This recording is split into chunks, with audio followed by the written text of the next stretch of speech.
guys, and welcome back to Baker's DIY Lifestyle. So I'm out here working on my mother-in-law's 2020 Ford Escape. It's got the 1.5 liter little EcoBoost motor in it, and I had no intentions on filming a video for this car because all I have to do to it is change the battery. But they went to O'Reilly's and I said, yeah, just let the O'Reilly boys do it. They do it for free, no big deal. Well, O'Reilly's system told them that they needed a professional installer to change the battery on this car. Now again, I'm thinking, oh, the boys at O'Reilly's have no idea what they're doing. You know, how could you possibly need professional installation for a battery? Well, in the year 2020, I guess the manufacturers decided, you know what, we're gonna make people have to come to our store just to pay for a battery installation, because I guess they didn't like O'Reilly's, AutoZone, and Advance, you know, swapping people's batteries out for free. So for $90, you can take your car to the Ford dealership just to get your battery replaced, on top of the $250 that you're gonna pay for a battery. So nowadays, I mean, it's absolutely ridiculous. There's absolutely no reason why you should have to take your car to the dealership just for a battery that's already gonna put you out at least $200 for a decent battery. So you're talking a $300, $350 battery change, possibly more depending on where you live. And that's stupid. So we're gonna figure out how to do this ourselves. I'm gonna show you guys how to do it. I'm not sure if this is the same for all of the different engines. I would imagine that it probably is though, because I doubt they would change the battery compartment based on your engine. So I just have to figure out how to take this battery out.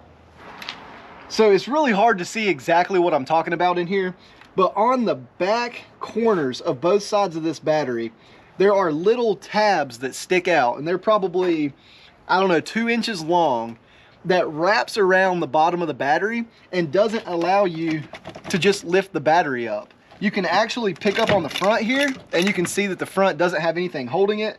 But what we're gonna have to do is physically slide the battery forward to release it from those back tabs so that we can lift the battery up. Now, I've already been checking it out, wondering if I could get like a screwdriver down in there to pry the little tabs off. It doesn't seem like that's going to be able to happen. So I'm just going to go ahead and start working on this air box here. And I guess I'll just run through step by step kind of what I do to get to the point where we can remove this bad boy. And hopefully it'll save you 90 bucks or more swapping out your battery. So the first thing we're going to do is just go ahead and pop the top off of our air box here and remove our nut. It's probably an 8mm, 7mm.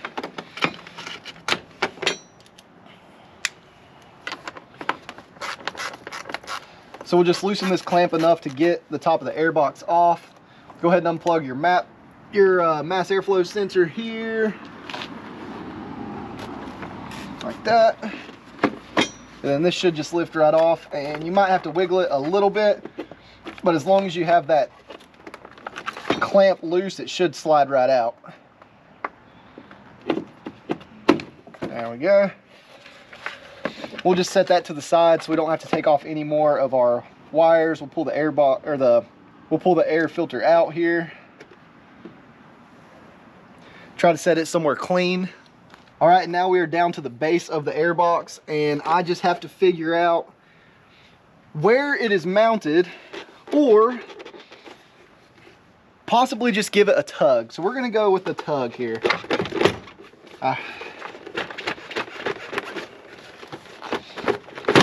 Okay, so our air box is loose. Now, I believe the easiest spot to unhook this is gonna be right here. I'm gonna need a flathead screwdriver.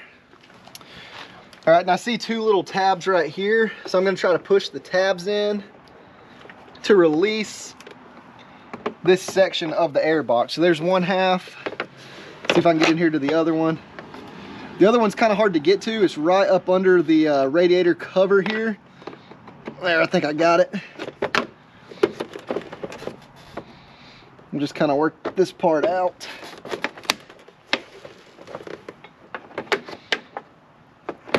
There we go. Okay.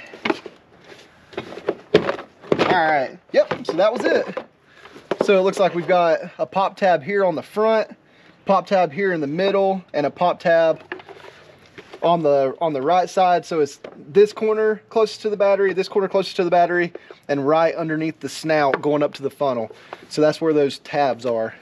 All right, and now it looks like we have enough room to lift up on the battery.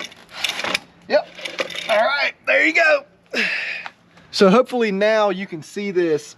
Right here and right here are the two grooves that hold the back of that battery in place.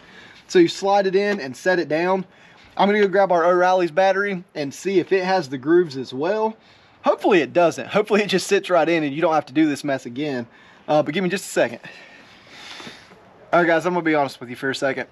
I've been out of working on cars now for 8 years or so, I believe, pretty close to 8 years. I hate new technology. The battery is in the trunk of the car. The trunk is controlled by the battery. I took the battery out because it was dead. Now I can't open the trunk. I mean, I hate new cars. I hate new cars. So I'm gonna try to get the battery without hooking the old battery back up. So give me just one more second. All right guys, so we got our new O'Reilly battery here, our Super Start Platinum AGM. I'm assuming that's the only type of battery that you can get for this vehicle because it looks exactly like the stock Ford one. It's an AGM, which generally I prefer anyway. It's got the nice carrying handles, which are always nice. Bad thing is, it does have the tabs on the bottom of the battery. So hopefully you can see right here, but there's like this ridge on the edge of the battery where it slips in. So sadly, you do have to go through this process every single time you replace your battery, which is pretty annoying, but whatever. It is what it is. Always make sure if you don't keep your receipts that you scratch off the date code.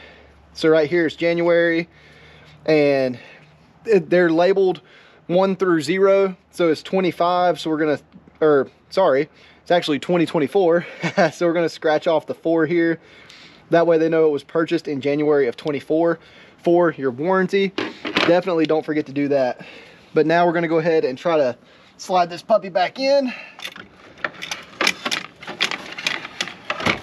All right, and we're locked in. So now we'll just go ahead and reverse the whole aggravating process. So we've got the battery sitting. Actually, while I've got this here, I'm gonna go ahead and put the battery strap on because I can get to that nut a little bit easier than when we first started. So we'll go ahead and slip this back on.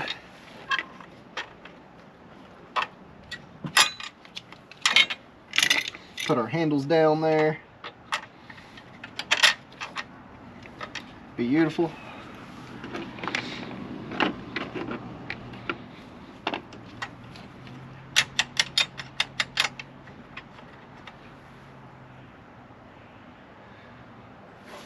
Now this battery tie down spot is kind of tough to get to. If you've got big hands, good luck. God blessed me with little girl hands, which is good for working on cars, you know, bad for other things. But we got that in. All right, so now we're gonna go ahead and snap now we're gonna go ahead and snap our air box back in. Just kind of push this out of the way for a second. Just wiggle it all back in place.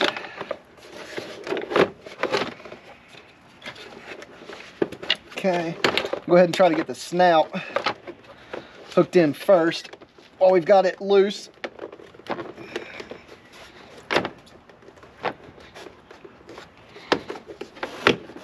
Okay, and then hopefully that puts us in a pretty good spot, which it looks like it does. We'll just snap it back in. All right, yep, so we're all in there. Let me go grab the air filter. We'll drop this fancy K&N back in. It looks like a K&N from the factory. It's got the wire mesh, which it is a turbo car, so quite possibly they went with the airflow over the cleanliness or something. I don't know. We're gonna drop this thing back together.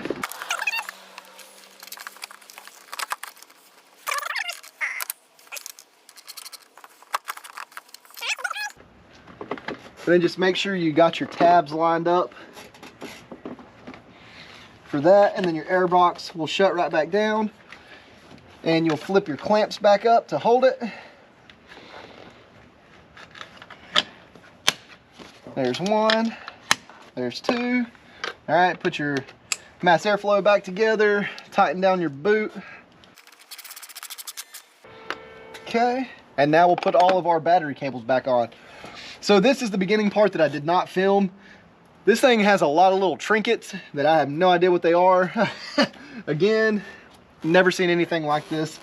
But we'll go ahead and pop this cable off, get our positive hooked up. Now this one is tight. There we go. I don't know why they did that from the factory. You know, it is what it is. It's really hard to get up there. Then we've got our negative cable here that will go on.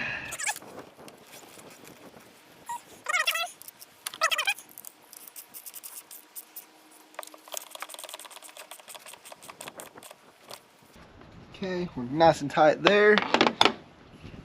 Now, this thing hooks somewhere right here. I believe that castle nut went right here. Yep, just like that. And then that apparently goes to the fuel pump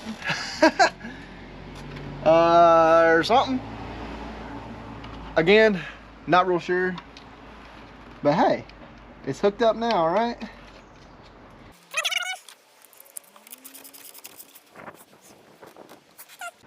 Then we had this little clip. Again, do I know what that is? Nope, but we're gonna plug it back up. Okay, if you are doing this job, you need to remove the nuts that hold the clamps down. You need to remove the nut that holds this big, thick black wire and the plug that's going into the negative. Go ahead and take those two nuts off. You can leave this one. So the one that is directly across from the wire nut, you can get away with leaving that one on. Okay, so everything's tight, everything's back together. We'll go ahead and put this cover back on, and now all we have to do is tighten down our clamp, and that should be it.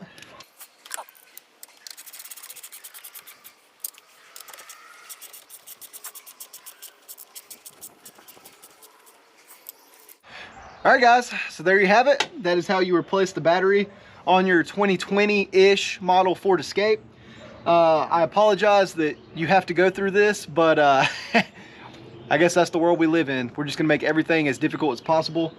Again, no idea what this extra cable is, so I guess if the car doesn't start for some reason, I will pop up with an update and let you know. But you should be good to go. Just take everything apart like normal.